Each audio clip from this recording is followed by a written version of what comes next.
Hello everyone, good morning. Today's class is hand hygiene. What is hand hygiene? So, introduction. Hand hygiene is the easiest way to prevent infection. The rate of infection is steadily increasing in hospitals and communities. Therefore, the purpose of this learning module is to provide infection control practices and proper hand hygiene techniques. So, hand hygiene is the easiest way to prevent infection. Types, steps, and time of hand hygiene.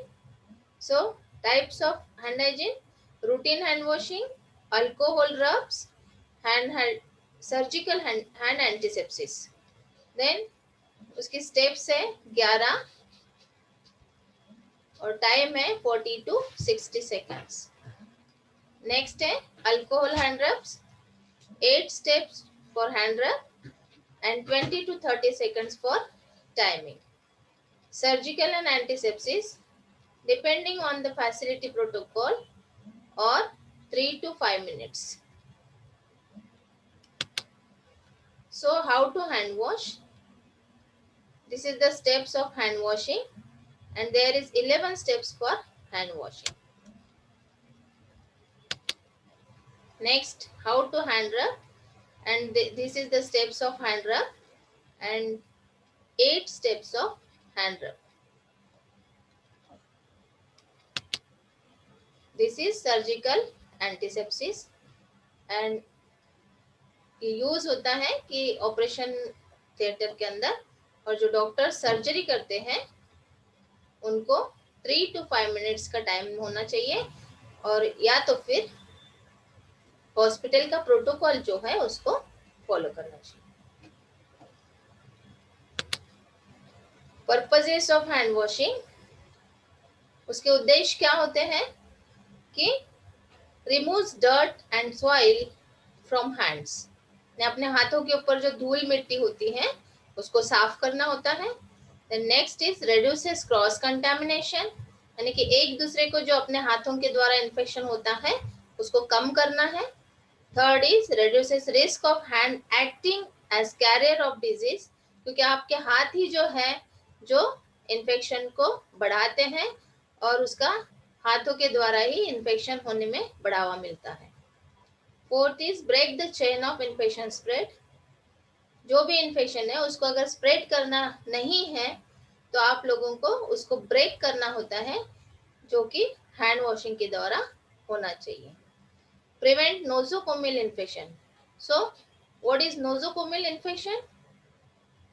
Nosocomial infection is a hospital acquired infection जो कि health care worker के द्वारा होता है. जो भी patient admit होते हैं उनको अपने हाथों के द्वारा जो इन्फेक्शन होता है, और उसके अंदर 4 टाइप्स ऑफ इन्फेक्शन होते हैं, 4 types of infection, that is urinary tract infection, central line associated infection, ventilator associated infection and surgical site infection. And last, gives psychological cleanliness feeling to the paramedical staff, यानी कि अपने को, खुद को, patient को और ऑल सराउंडिंग में जितना भी अपना हेल्थ केयर स्टाफ है उनको एक क्लीनलीनेस का फील आना चाहिए, इसीलिए भी अपन को हैंड वॉश करना जरूरी होता है. तो ये है पर्पसेस ऑफ हैंड वॉश.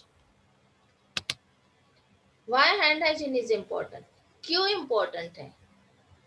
अपने हाथों को धोना या अपने हाथों को डिसइंफेक्ट करना क्यों इम्पोर्टेंट है? So first point is thousands of people die every day around the world from infection acquired while receiving health care.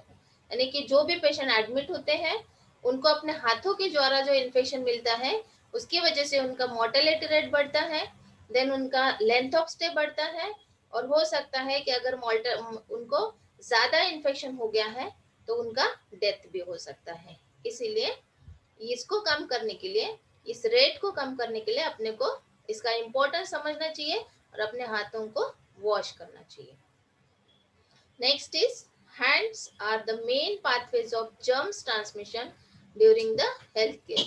जैसे कि होता है कि अपने हाथों के द्वारा क्रॉस कंटेमिनेशन होता है और उसकी वजह से इन्फेक्शन बढ़ता है।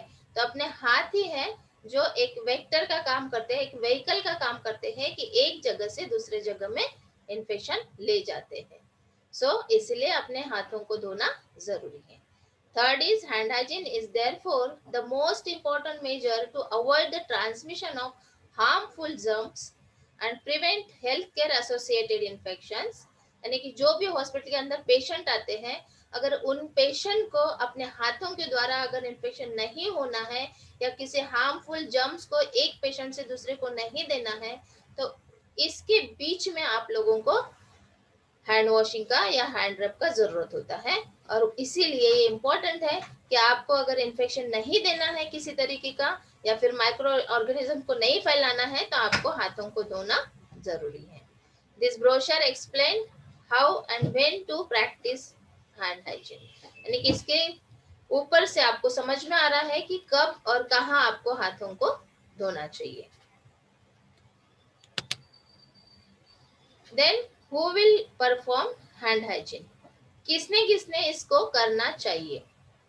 सो any health care workers, care givers और person involved in direct or indirect patient care needs to be concerned about hand hygiene and should be able to perform it correctly and at the right time। यानी कि आपको right time में हाथों को धोना है, और वो भी किसको, कौन करेगा ये, हेल्थ केयर वर्कर या फिर जितने भी लोग पेशेंट को केयर देते हैं, डॉक्टर्स हो, नर्सेस हो, अटेंडर्स हो, सैनिटाइजेशन वर्कर हो, ये सभी लोगों को हाथों को धोना जरूरी है ताकि अपन इन्फेक्शन का रेट को कम कर सकते हैं।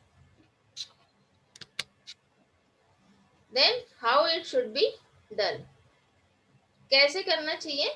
सो clean your hands by rubbing them with an alcohol based formulation as a preferred means for routine hygienic hand antisepsis.